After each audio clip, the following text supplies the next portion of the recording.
This is gonna be my first end of the year vlog, and I can say that 2015, nearing the end of 2015, with roughly uh, well, let's see, 42 hours starting at 12. Uh, yeah, so roughly less than, I would say, 23 hours to the end of New Year's Eve, and 1 hour before New Year's. 1 hour. Start that over again. Less than 25 hours till New Year's Day, and less than 1 hour before New Year's Eve. Um, there was a lot of first for me this year. Um, Starting mostly nearing the end, the latter part of 2015. I mean, September was the latter part of 2015 for me, and my parents actually assisted me. They didn't gift it this time, but they assisted me with buying my Note E12, or as we call it in America, the Sentra SV. Not Sentra, Note. I wish it was a Sentra. Note Versa Note SV, but I call it now the Note E12, and I'm really thankful for that car. I mean, it was a godsend in every sense of the word. Now I really gotta focus on getting a career, getting some career training done, and a lot of other stuff. And I feel appropriate making this vlog at night because when you think about it, everything you've done this year is a reflection of who you were. And I'm still, in every sense of the word, a big mouth brat to some extent, and everybody is, and everybody's entitled to that as well. But one thing that I can say this year that I'm thankful for as well, aside from being at Thanksgiving, severe belated Thanksgiving, but one thing you should be thankful for is one thing you should be, excuse me, is at the end of every year is thankful that every day for almost 365 days you were able to wake up, you were able to open your eyes, you were able to breathe, and that was one of those things that I was reminded of when my dad was in the hospital for almost a quarter of the year. Um, Started 2014 on my birthday. He was in the hospital. Um, Throughout much of the new year, he was in rehab, and most of the time it was weekly doctor's visits just to make sure that he was okay. First with a urinary tract infection, and then in late January he had his fall, and then it was about 3-4 months before he got out of rehab. And then my mom's breast cancer stuff, 2 years earlier, they just found another one, but they said that with God's grace, it was benign, and um, did a lot of business planning. Two business ventures this year failed, which was my props business, because I only had one really good customer, and he was a very good friend of mine. I met him throughout my first year, my third year at LCC. Um, a really great friend. Renewed some connections with some other people that I met at LCC, and one of the most memorable thing there was the communal stogie pack. That was my most memorable moment at LCC. At the same time, all of the friends that I've made, two U.S. vets who both served in the army, several tours to Iraq, Afghanistan, very outstanding individuals as well. Um, and then um, started to realize that I need to grow and get out of my funk, because several years ago, roughly now 6 years now to the day, I lost my Corolla, my AE 101, or I called it the AE 95 actually, because of the year AE Toyota and whatnot. And it was in several years ago I lost that, and I was in a slump. Um, Really didn't give a shit about anything, and then I got help.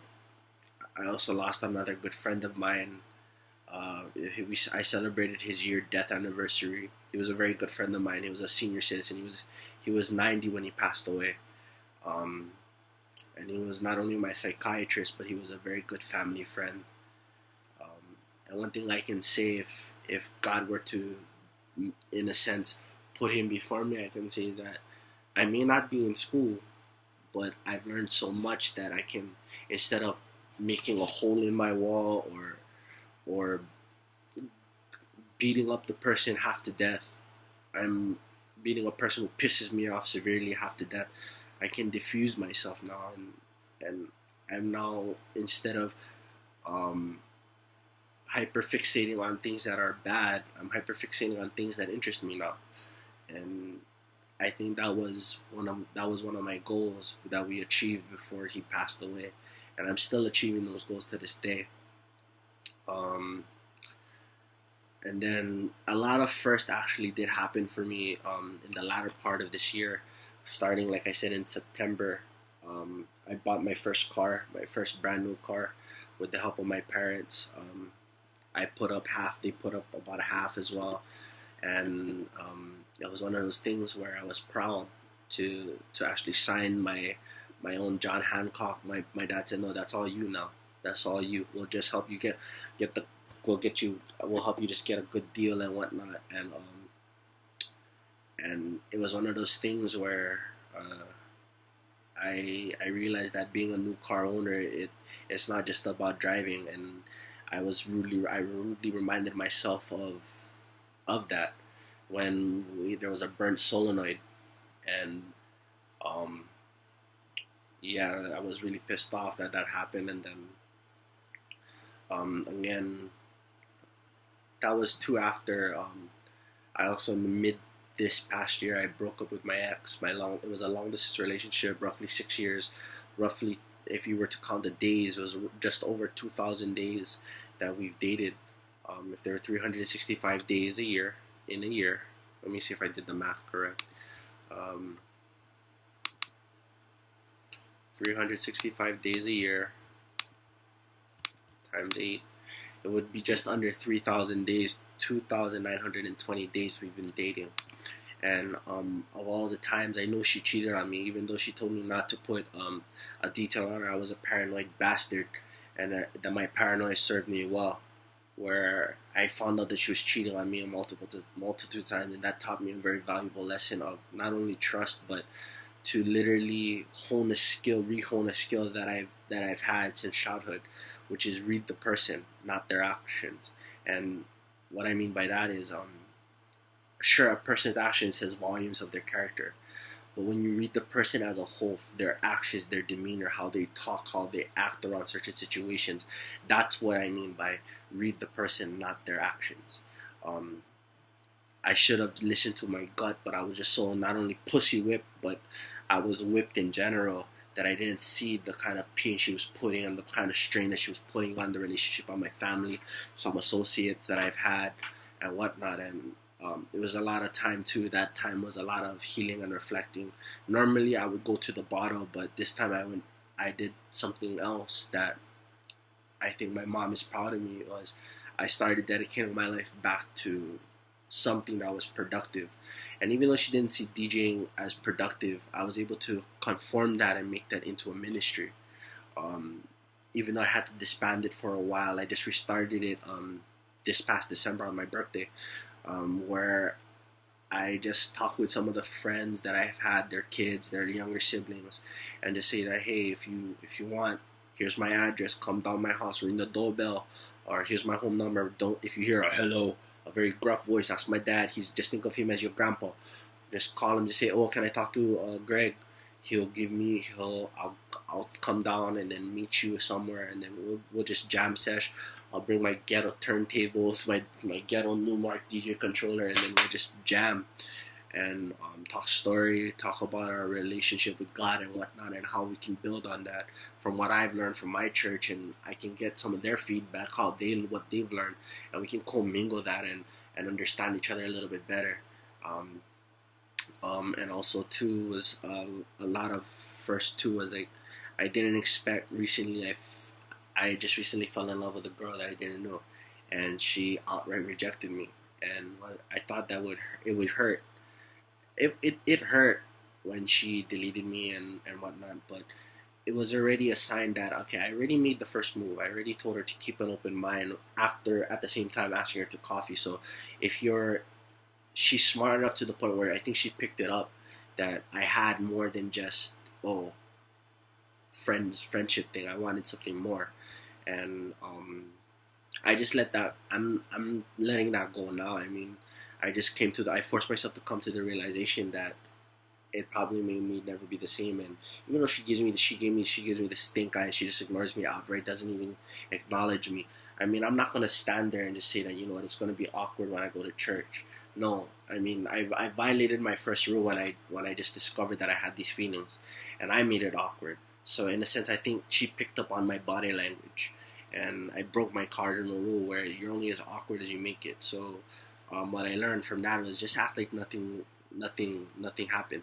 And even though that's something that it really, it's like there's an elephant in the room. I think that's one of the best ways to deal with situations like this, is just to act as if nothing happened, because eventually time will just cover all of that mara BS. And then yeah, basically this year too, in November I reached my plateau of 260 again, from being just shy of 300 pounds, 292. I hit the scales on March of 20 this year, ending March, and I was 292.7. So roughly 293 pounds, just shy of 300 pounds, and now I'm 260 pounds. So one of my goals next year is to at least break 260, and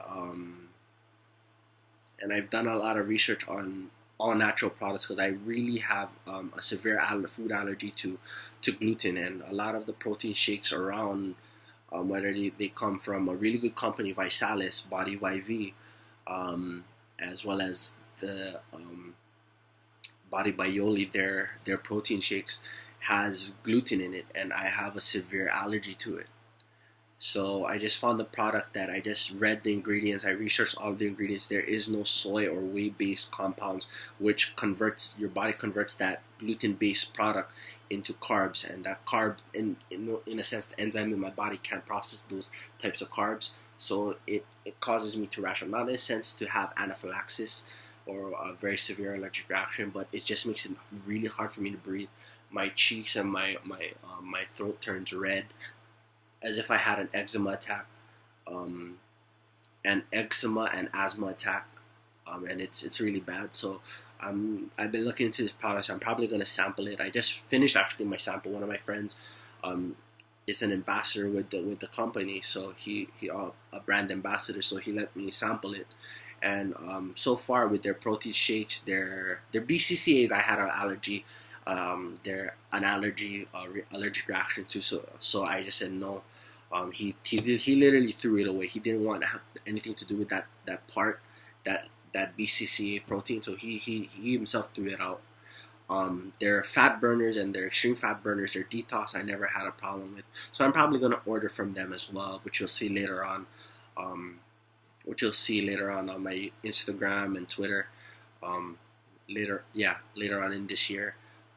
So fitness is probably going to be the name of the game for the first couple of months. Hopefully I can keep that up through 2016. For HawaiiCon, Anime Matsuri, HawaiiCon on the Big Island, and whatnot. And for this year, I'm hoping to expand my career as a DJ. Getting a lot of tips and tricks from several friends in the industry. Talking to several mentors that I had overseas, producers, and expanding my business as a DJ, business as well as the ministry as a whole. So take a look at that, as well as on my vlog, which I'll be vlogging briefly about that. And what else did I want to say? Oh yeah, from my family to yours, because it is roughly 45 minutes to New Year's Eve. A happy New Year's Eve, happy New Year's Day. I hope that 2016 for all of you is filled with blessings, filled with happiness, filled with love, and everything that your heart desires. It is now 11:18. Yeah, 11:18 here in Hawaii. Mahalo nui loa, mahalo ke akua. God bless you all, and let's grab 2016 by the horns, make it ours, and yeah, live every day like it's our last.